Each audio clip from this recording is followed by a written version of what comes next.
So milk has gotten under a lot of controversy recently, and I'm here to answer the question, is milk actually good for you? And if so, which one? And don't worry, John Doyle, we'll be covering that milk too. The most common type of milk today, at least in the West, is cow's milk. Milk is actually really good for you in my opinion. It has a lot of calcium and vitamin D, as well as it has a lot of vital proteins that are good. And if you mix it with whey or casein, it makes the protein benefits even higher. One important drawback of milk, however, is the fact that it has a lot of estrogenic hormones, which in men lower testosterone and by consequence can decrease muscle mass, cause depression, and decrease motivation. And in women, it's hardly any better, as it can decrease their fertility and decrease their own supply of testosterone and even estrogen.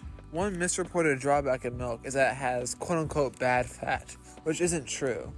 Which, speaking of fat, so on one end of the spectrum, you've got whole fat milk, and on the other end, you've got the various types of lower fat milk. 2%, 1%, skimmed, and semi-skimmed. So first, there's whole fat milk, which among many things, helps with weight loss, as well as it has more vitamin D, K, and A. Decreases chance of diabetes. However, one minor drawback is it has slightly more hormones than the lower fat milks. And then there's lower fat milks, again 2%, 1% skimmed and semi-skimmed, which for one have slightly higher protein, usually by only a gram, as well as it might have some anti-aging properties, although admittedly the findings are inconsistent. I give the edge to whole fat milk because it contains the fats that you need, as well as has those vitamins and the other benefits that I said earlier. Another debate being raw versus pasteurized milk, which, speaking of, the key difference between raw and pasteurized milk is that pasteurized milk is all pasteurized. For those of us who don't know what pasteurization is, it's pretty much heating up milk to a high temperature for about 15 seconds to get rid of the pathogens. I'm going to lose some of you here admittedly, but hear me out. Raw milk, in my opinion, is actually better. So it helps with eczema and allergies, which are very prevalent these days, as well as it contains more protein and vitamins, of which some are denatured during the pasteurization process. An understandable objection is that raw milk can have pathogens, which this can be counteracted by the fact that if you prepare it more in a clean manner, it gets rid of the most majority of pathogens.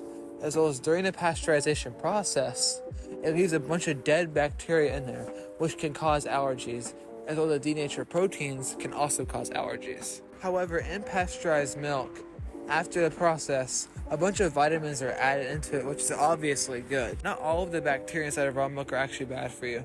A lot of them are actually good, of which they help your gut microbiome. This entire time I've been talking about cow's milk, there are many other types of milk. However, most of them are incredibly boring, so I'll be speed running it real quick. 3, 2, 1, go! First, there's almond milk. Has a lot of vitamin E, tastes terrible, low in calories, and basically no protein. Overall pretty bad.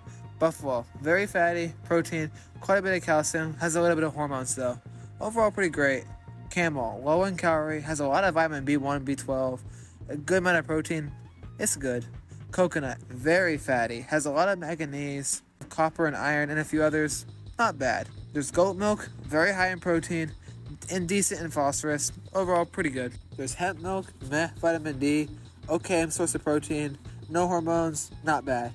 Oatmeal has vitamin B12, B2, low in protein, quite a bit of phytoestrogens, overall pretty mid. Pea milk, high in protein, vitamin B12 and calcium, and no sugar. It's pretty good. Rice milk, very little protein, good amount of vitamin B12, lower chance of acne since no hormones, pretty mid. Sheep milk, extremely high in protein and fat, has a lot of vitamin B12, B2, and a good amount of phosphorus, and quite a bit of hormones though. Overall pretty great still. In this case, last is most certainly least, soy milk.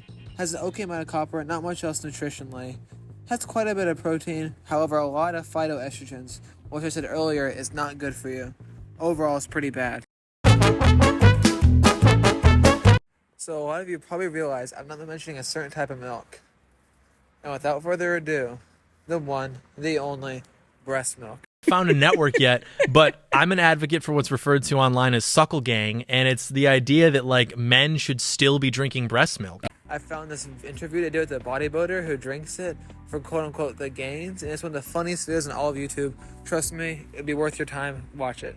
Analyzing it completely objectively, has a lot of lactose, not much protein, phenomenal for your gut microbiome, has a lot of stem cells, is slightly hormonal, actually has creatine in it, I'm not even kidding, has a lot of vitamins, especially D. So, is it good? Overall, I'd actually say yeah. Might even be the best one on here. Depends on the way you look at it. So, what do we learn from this video? 1. Milk is actually good for you, although admittedly it's not a requirement. 2. If so, you should be drinking whole fat milk, which is better than the lesser fat milks. 3. You should be drinking raw milk, depending on the legality of where you live. And 4. John Doyle is not a liar. With all of that kept in mind, thank you for watching, and see ya.